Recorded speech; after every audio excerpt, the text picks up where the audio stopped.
In this video, we're going to investigate the sound a squash ball makes when it hits the front wall and what you can learn from it.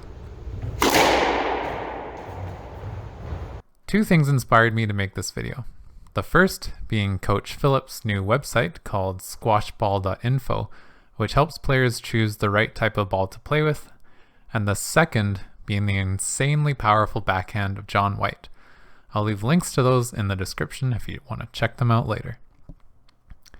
Okay, so to kick things off, I left a fairly new squash ball in the fridge that conveniently lives behind the squash court.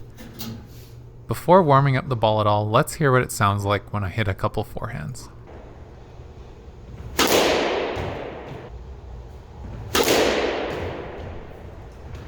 Next, I started to warm up the ball slowly with 20 short volleys on either side. Then moving back to the service box, I did another 20 volleys on each side. And finally, I rounded that up with 20 or so drives on each side. At this point, the ball is warm.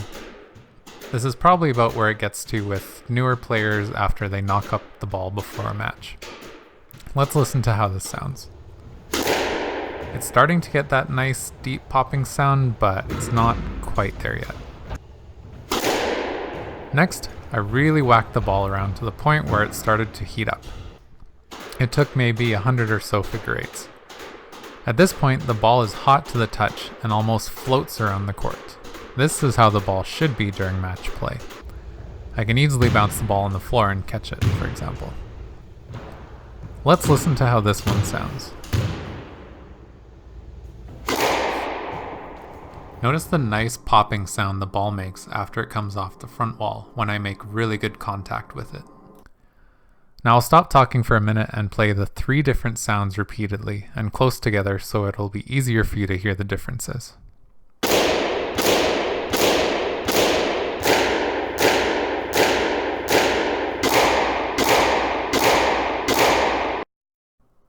At a high level, a player can actually tell whether or not a squash ball is warm enough just by the sound it makes coming off the front wall. If you have ever had the pleasure of watching a professional or even top club players play, do you notice the ball seems to play differently and sound differently? It all comes down to the temperature and keeping it hot as the match progresses.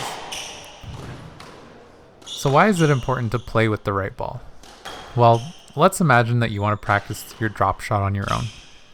If you use a double yellow dot ball, it probably won't stay warm enough if you were just hitting drop shots over and over and over. You'll get really good at hitting drop shots with a cold ball. But as soon as you play a match where the ball stays warm, your drop shot will be so high on the front wall that you may as well have played a lob. Anytime I want to focus on my drop shots, I will switch to a blue dot ball, which will be much closer to a hot double yellow ball.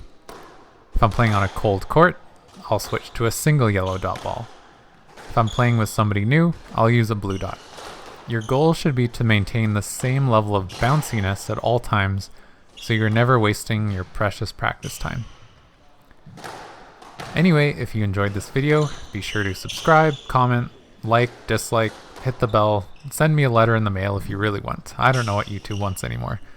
Although the best thing you can do is sign up at thepursuitofsquash.com for more awesome content to improve your squash.